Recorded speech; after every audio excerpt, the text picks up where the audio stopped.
Hello everyone, welcome back to my channel M Achiever. उम्मीद करते हैं आप सभी बहुत अच्छे से होंगे और अपनी स्टडी कर रहे होंगे। जैसा कि आप सभी जानते हैं कि लास्ट वीडियो में हम भक्ति काल के सगुण काव्यधारा और निर्गुण काव्यधारा की विशेषताएं और कवि के बारे में पढ़ चुके हैं। आज हम पढ़ेंगे भक्ति काल की परिस्थितियां, क्योंकि ये बहुत इंपॉर्टेंट किसी भी एग्जाम में या इंटरव्यू में आपसे पूछ सकते हैं। और एज ए हिंदी सब्जेक्ट के अकॉर्डिंग हमें किसी भी कालखंड की सामाजिक और राजनीतिक परिस्थितियों के बारे में पता होना बहुत ज़्यादा जरूरी है।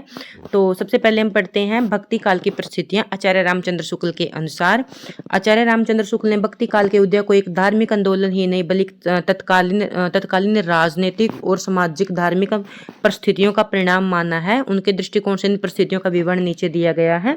सबसे पहले हम पढ़ेंगे भक्ति काल की राजनीतिक परिस्थितियां। जो भक्ति काल था उस समय की राजनीतिक परिस्थितियां कैसी थी और सामाजिक परिस्थितियां कैसी थी।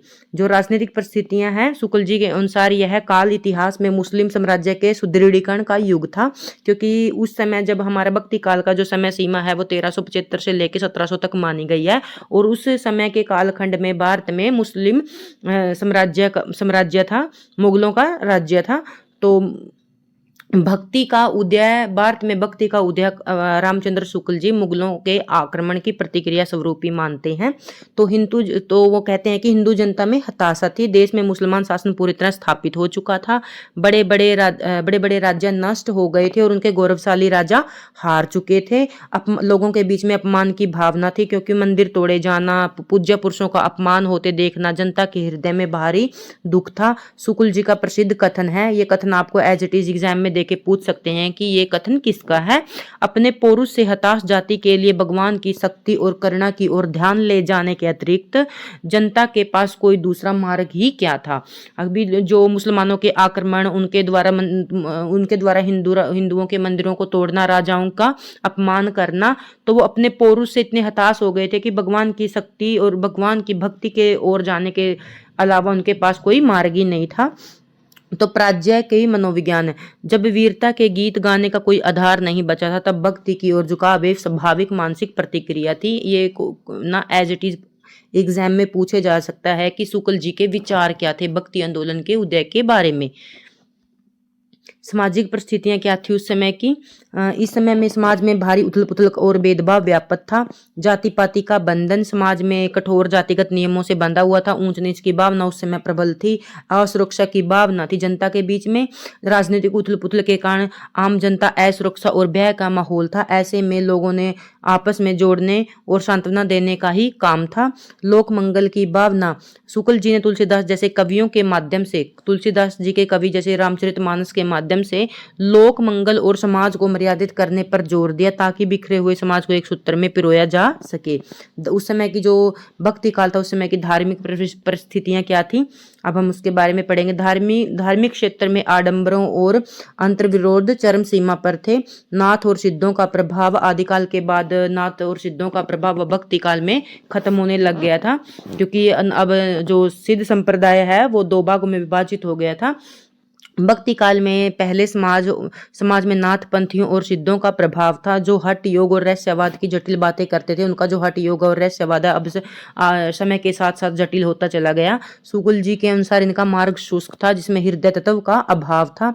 हृदय के द्वार खोलना, जनता को ऐसे धर्म की आवश्यकता थी जो सरल हो। जनता को उस समय किस धर्म की आवश्यकता थी? जो सरल हो, जिसमें ईश्वर के प्रति प्रेम राग हो। भक्ति आंदोलन ने निर्गुण और सगुण, जो भक्ति आंदोलन था इसमें निर्गुण काव्यधारा और सगुण काव्यधारा के माध्यम से ईश्वर को जन जन के हृदय तक पहुंचाया। इस्लाम धर्म का प्रभाव, बाहरी प्रभाव के कारण मूर्ति पूजा और बहुदेववाद के बीच एकेश्वरवाद की चर्चा भी तेज हुई, जिसने धार्मिक विमर्श को नई दिशा दिखाई। तो उसके बाद हम निष्कर्ष पढ़ लेते हैं, और निष्कर्ष के अंदर आपको सभी पॉइंट मिल जाएंगे। इसके अंदर इंपॉर्टेंट है कि रामचंद्र शुक्ल ने भारत में भक्ति का उदय किन परिस्थितियों को माना। तो आचार्य शुक्ल ने भक्ति का उदय बाहरी आक्रमण की प्रतिक्रिया और भारतीय जनता की मानसिकता की हताशा का परिणाम माना। ये पॉइंट स्टार लगा लो, कई बार एज इट इज पूछ लेते हैं। तो अभी ईएमआर में पूछा हुआ था। तो भारत में भक्ति का उदय मतलब बाहरी आक्रमण की प्रतिक्रिया किसने माना? तो उसका मैं आंसर रामचंद्र शुक्ल करके आए थे। तो कईयों ने इसका जॉर्ज ग्रेसन भी किया है, बट जॉर्ज ग्रेसन तो ईसाइत की देन माना था। उन्होंने इसे भारतीय चिंतन धारा का स्वाभाविक विकास न मानकर तत्कालीन परिस्थितियों की देन माना। जो भारतीय जनता का स्वाभाविक विकास किसने माना था? आचार्य हजारी प्रसाद द्विवेदी ने माना था। और तत्कालीन परिस्थितियों की देन किसने माना था? आचार्य रामचंद्र शुक्ल ने माना था। तो भारतीय चिंतन धारा का स्वाभाविक विकास इसको आचार्य हजारी प्रसाद द्विवेदी जी ने माना था। उसके बाद इन दोनों के बीच में जो बहस हुई है, तो इसके बारे में पढ़ना आप सभी के लिए मोस्ट इंपॉर्टेंट है, क्योंकि इससे क्वेश्चन पूछा गया है कि किसने बाहरी प्रतिक्रिया का स्वरूप भारत में भक्ति का उदय माना, और किसने उसके जो आचार्य रामचंद्र शुक्ल जी हैं उसके तर्क का खंडन किया। तो भक्ति काल के उदय का कारण और वैचारिक संघर्ष जो आचार्य हजारी प्रसाद द्विवेदी और रामचंद्र शुक्ल जी का जो दोनों के बीच में वैचारिक खंडन हुआ, उसके बारे में यहाँ पर अच्छे से बताया गया है। हिंदी साहित्य में भक्ति काल का उदय सबसे महत्वपूर्ण घटनाओं में से एक है। इसके उदय की व्याख्या को लेकर दो विद्वानों आचार्य रामचंद्र शुक्ल, आचार्य हजारी प्रसाद द्विवेदी के बीच गहरा वैचारिक मतभेद है। इन दोनों के तर्कों के बीच विवाद का विस्तृत विवरण दिया गया है। आपको ना इन दोनों के बीच में जो विवाद हुआ, जो तर्क वितर्क हुआ, उसका यहाँ पर अच्छे से बताया गया है। आचार्य रामचंद्र शुक्ल ने, देखो एक क्वेश्चन तो यहाँ पर एज इट इज ही बन गया। आचार्य रामचंद्र शुक्ल ने बाहरी आक्रमण और पराजय की मानसिकता माना है। किसने क्या माना है? बाहरी आक्रमण और पराजय की मानसिकता माना है भारत में भक्ति काल के उदय को। तो शुक्ल जी ने भक्ति के उदय को राजनीतिक सामाजिक परिस्थितियों का परिणाम माना है। उनका दृष्टिकोण पूर्णतः ऐतिहासिक और व्यवहारिक है। प्रमुख तर्क उनके अनुसार जब भारत में मुस्लिम साम्राज्य स्थापित हो गया तो हिंदू जनता घोर निराशा और हताशा में डूब गई थी। आचार्य रामचंद्र शुक्ल ने जो जो तर्क दिए हैं उनको यहाँ पर बताया गया है भारत में भक्ति के उदय के कारण को। पराजय का परिणाम, वे अपने देव मंदिरों को गिरते हुए और पूज्य पुरुषों का अपमान होते हुए देख हिंदू जनता के पास न तो शौर्य दिखाने का अवसर था और न ही गर्व करने का।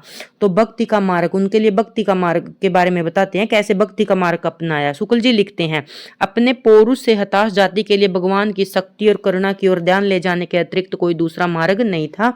निष्कर्ष, उन्होंने भक्ति को पराजित मनोवृत्ति का परिणाम माना। तो आपको ऐसे पूछ सकते हैं, पराजित मनोवृत्ति का परिणाम किस आलोचक ने माना? तो रामचंद्र शुक्ल ने माना। इस्लामी आक्रमण की प्रतिक्रिया किसने कहा भक्ति आंदोलन को?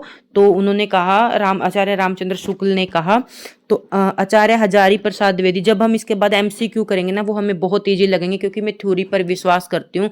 जब भी कोई एग्जाम होता है आसपास या मेरे फ्रेंड सर्कल में, मैं थ्योरी पे विश्वास करती हूँ। मैं डायरेक्ट एमसीक्यू नहीं करती, क्योंकि थ्योरी पढ़ लेते हैं तो हमारे सारे क्वेश्चन वहीं से सोल्व हो जाते हैं।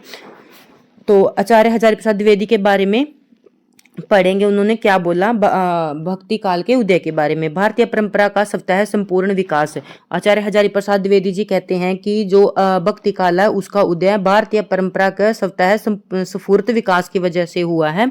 द्विवेदी जी ने शुक्ल जी की हताशा वाले सिद्धांत का कड़ा खंडन किया। उनका मानना था कि किस सिद्धांत का खंडन किया? हताशा वाले सिद्धांत का। उनका मानना था कि भक्ति कोई अचानक उपजी हुई चीज नहीं है, बल्कि यह भारतीय सांस्कृतिक परंपरा का स्वाभाविक विकास है, क्योंकि जो भारत की संस्कृति है, परंपरा है, वो भक्ति से जुड़ी हुई है और वो इसी का ही स्वाभाविक विकास है। प्रमुख तर्क, द्विवेदी जी इनका प्रसिद्ध कथन है, इसको आप अच्छे से एज इट इज याद कर लेंगे। तो ये कई बार यदि हम रिटन एग्जाम दे तो इस कथन को आप प्रयोग कर सकते हैं। मैं इस्लाम के महत्व को भूल नहीं रहा हूं, लेकिन मैं जोर देकर कहना चाहता हूं कि अगर इस्लाम नहीं आया होता तो भी मैं इस साहित्य को 12 अन्ना वैसा ही होता जैसा आज है। तो ये तर्क देके उन्होंने आचार्य हजारी प्रसाद द्विवेदी ने आचार्य रामचंद्र शुक्ल जी के बाहरी आक्रमण की प्रतिक्रिया के स्वरूप का खंडन किया था। और इस तर्क को आपको स्टार लगा लेना, याद भी रखना है कि ये तर्क किसने दिया था। आपको ये पूछ सकते हैं कि ये प्रसिद्ध किस हिंदी साहित्य के आलोचक का है। सांस्कृतिक निरंतरता, ये भी आचार्य हजारी प्रसाद द्विवेदी ने माना था। उन्होंने सिद्ध किया कि भक्ति धारा दक्षिण से आई थी और उन्होंने उपनिषदों, बौद्ध धर्म, नाथ सिद्धों की परंपरा को ही विकसित का रूप थी। जिजीविषा का प्रतीक, उनके अनुसार भक्ति हताशा नहीं बल्कि भारतीय जनता की अदम्य जिजीविषा और सांस्कृतिक चेतना का परिणाम थी। निष्कर्ष, उन्होंने भक्ति को भारतीय चिंतन धारा का स्वाभाविक विकास माना है। यदि हम एक लाइन में कहना चाहें तो हजारी प्रसाद द्विवेदी ने उन्होंने भक्ति को भारतीय चिंतन धारा का स्वाभाविक विकास माना है। अब दोनों के बीच में जो विवाद हुआ है उसका हम इस कंपैरिजन पॉइंट के द्वारा हम इनको अच्छे से देख लेते हैं। तो मूल कारण विदेशी आक्रमण और पराजय किसने माना? आचार्य रामचंद्र शुक्ल ने। आचार्य हजारी प्रसाद द्विवेदी ने क्या माना? भारतीय संस्कृति का आंतरिक विकास।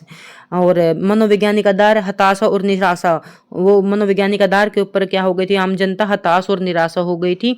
और आचार्य हजारी प्रसाद द्विवेदी ने आनंद, श्रद्धा और सांस्कृतिक गौरव माना है। तो इस्लाम का प्रभाव अनिवार्य कारण, इसके बिना भक्ति नहीं आती, ये माना है आचार्य रामचंद्र शुक्ल ने। इस्लाम केवल एक निमित्त मात्र था। तो दृष्टिकोण ऐतिहासिक व वस्तुपरक, मानवतावादी व सांस्कृतिक दृष्टिकोण। तो आगे हम पढ़ते हैं।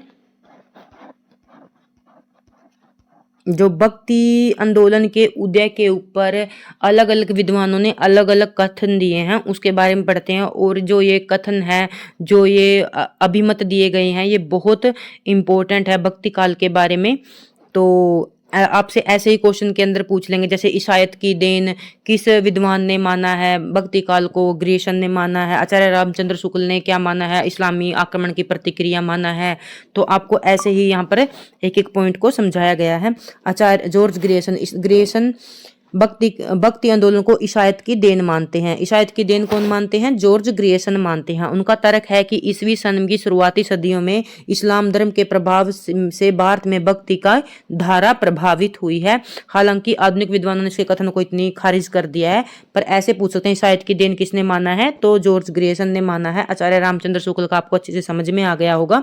आचार्य रामचंद्र शुक्ल ने भक्ति आंदोलन मुस्लिम आक्रमणों की प्रतिक्रिया के स्वरूप माना है। वे पराजित हिंदू जाति हम अच्छे से पिछले पॉइंट में कर चुके हैं। आचार्य हजारी प्रसाद द्विवेदी को भी अच्छे से कर चुके हैं। द्विवेदी जी शुक्ल जी का मत का खंडन किया है। और ये ऐसे भी पूछा था, किस आलोचक ने शुक्ल जी के भक्ति के बाहरी आक्रमण प्रतिक्रिया के स्वरूप खंडन किया है? तो आचार्य हजारी प्रसाद द्विवेदी ने किया है। भारतीय चिंतनधारा का स्वाभाविक विकास मानते हैं। उनका प्रसिद्ध तर्क है, यदि इस्लाम न आया होता तो भी साहित्य 12 अन्य वैसा ही स्वरूप होता जो आज भी है। गजानन माधव मुक्ति बोध ने क्या माना है? इसे ऐतिहासिक और सामाजिक शक्तियों का स्वरूप माना है। डॉक्टर रामविलास शर्मा ने भक्ति आंदोलन को जातीय व जनवादी आंदोलन मानते हैं। जातीय व जनवादी आंदोलन कौन मानते हैं? रामविलास शर्मा जी मानते हैं। प्रमुख उदाहरण, यहाँ सबसे 2 प्रभावशाली कथन दिए जा रहे हैं, इस बहस को स्पष्ट करते हैं। मैं अपने पौरुष से हताश जाति के लिए भगवान की शक्ति और करुणा की ओर ध्यान ले जाने के अतिरिक्त दूसरा मार्ग ही क्या था? आचार्य रामचंद्र शुक्ल ने कहा। आपको अच्छे से याद हो गया। और ये दोनों आपको ना 100% याद रखने हैं, क्योंकि कई बार ये ना इंटरव्यू वगैरह में भी आपसे पूछ सकते हैं, या एग्जाम के अंदर सेम कथन आ सकता है। मैं जोर देकर कहना चाहता हूँ कि अगर इस्लाम नहीं आया होता तो भी साहित्य का स्वरूप 12 अन्ना वैसा ही रहता जैसा आज ये हजारी प्रसाद द्विवेदी द्वारा कहा गया है। तो यहाँ पर विद्वान दिया गया है और उदय के प्रमुख कारण दिए गए। जॉर्ज ग्रियर्सन ने क्या माना? ईसाइत की प्रभाव माना। रामचंद्र शुक्ल ने बाहरी आक्रमण और निराशा माना। आचार्य हजारी प्रसाद ने सांस्कृतिक निरंतरता माना। और मुक्ति बोध ने सामाजिक संघर्ष माना। और